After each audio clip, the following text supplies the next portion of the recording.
ఇప్పుడు మీడియా మిత్రులకి ఏమైనా ప్రశ్నలు ఉంటే దానికి సమాధానం చెప్పేదానికి నేను సిద్ధంగా ఉన్నా.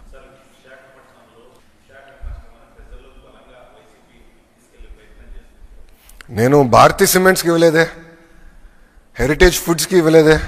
ఎవరికి ఇచ్చా? ఒక టీసీఎస్కి ఇచ్చా, కాగ్నిసెంట్కి ఇచ్చా, అతిపెద్ద డేటా సిటీ కోసం ఇచ్చా. తప్పేంటి? డిఫరెన్సియేషన్ ఏంటి చెప్పాలి? ప్రభుత్వ కొనసాగింపు.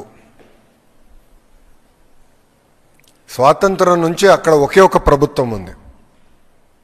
అప్స్ ఉంటాయి, డౌన్స్ ఉంటాయి నంబర్స్లో, కానీ ఒకే ఒక ప్రభుత్వం ఉంటుంది.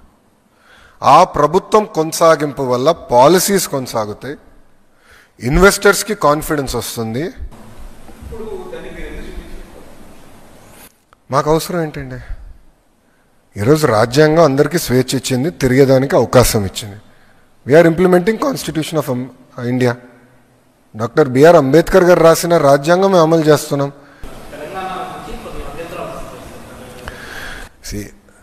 తెలుగు వాళ్ళ కోసం పెట్టిన పార్టీ తెలుగుదేశం పార్టీ.